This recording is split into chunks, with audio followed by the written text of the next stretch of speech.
بسم اللہ الرحمن الرحیم السلام علیکم ورحمۃ اللہ وبرکاتہ۔ محمد طاہر، زاویہ school system, Gulgasht colony, Multan سے۔ بیٹا 8th کلاس کی اسلامیات، جماعت ہشتم کی اسلامیات ہم پڑھ رہے ہیں، اور اس کا ہم نے باب صوم کا سبق نمبر 7 شروع کیا ہوا ہے، جس کا عنوان ہے عدل و احسان۔ اس کے پہلے دو تفصیلی سوالات کے نشانات آپ کو بتا دیے تھے، ان کی تصویریں بھی آپ کو بھیج دی گئی ہیں۔ امید ہے آپ نے وہ دونوں لانگ یاد کر لیے ہوں گے۔ لانگ یاد کر کے اس کو زبانی لکھنے سے اچھے طریقے سے یاد ہو جاتا ہے، پھر بھولتا نہیں ہے۔ تو کوشش کریں گے آپ جو تفصیلی سوال یاد کر رہے ہیں اس کو زبانی یاد کرنے کے بعد پھر زبانی لکھیں۔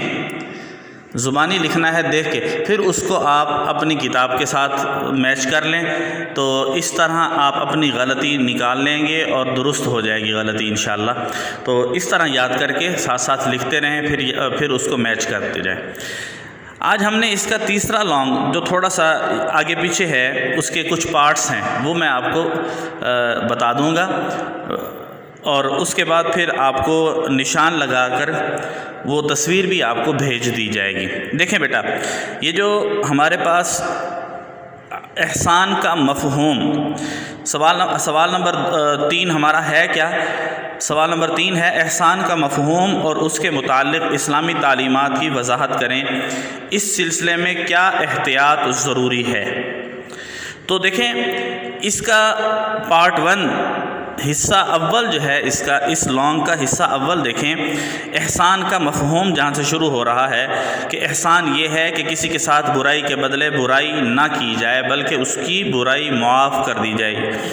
یہ پورا پیراگراف ہوگا۔ آگے ارشاد ربانی ہے سے ہم جو ہے آگے اس کے ساتھ آیت ملا لیں گے۔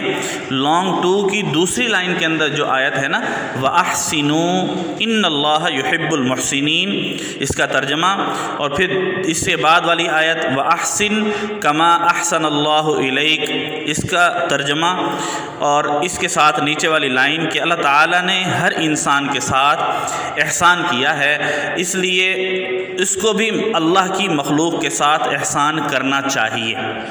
ٹھیک ہے، یہ آپ کے لانگ 3 کا ہم نے دوسرا پارٹ پہلا حصہ وہ ہو جائے گا احسان کا مفہوم والا ارشاد ربانی تک، پھر اس کے بعد دوسرا حصہ ہم نے وَأَحْسِنُوا سے شروع کر کے احسان کرنا چاہیے، اللہ کی مخلوق کے ساتھ احسان کرنا چاہیے، یہاں تک دوسرا حصہ ختم کر دیں گے۔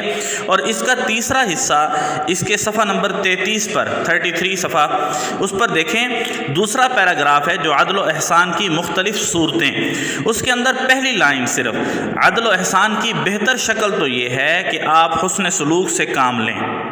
آپ حسن سلوک سے کام لیں، کوئی آپ کے ساتھ زیادتی بھی کرے تو اسے معاف کر دیں، کوئی آپ کے ساتھ زیادتی بھی کرے تو اسے معاف کر دیں۔ بس یہاں تک یہ جو جملہ ہے، بس یہاں تک آپ نے اس کا پارٹ 3 مکمل کر لینا ہے۔ یہ 3 حصوں کے اندر لانگ 3 ہے، اس کو آپ اچھے طریقے سے دیکھ لیں گے، یہاں پر کتاب پر آپ اپنی نشان لگا لیں گے، مزید انشاءاللہ آپ کو تصویر کی صورت میں بھی اس کا یہ مل جائے گا، آپ کے پاس بھیج دیا جائے گا۔ بیٹا آپ نے لانگ یہ تینوں اچھے طریقے سے یاد کر لینے۔ آج ہمارا تیسرا لانگ ہو گیا، اگلی ویڈیو کے اندر، اگلے سبق کے اندر ہم انشاءاللہ اس کے جو مختصر سوالات ہیں اور اس کی جو خالی جگہ ہے اس کے حوالے سے بات کریں گے۔ ابھی فی الحال آپ اس کے لانگ اچھے طریقے سے یاد کر لیں۔ اللہ حافظ، السلام علیکم ورحمۃ اللہ وبرکاتہ۔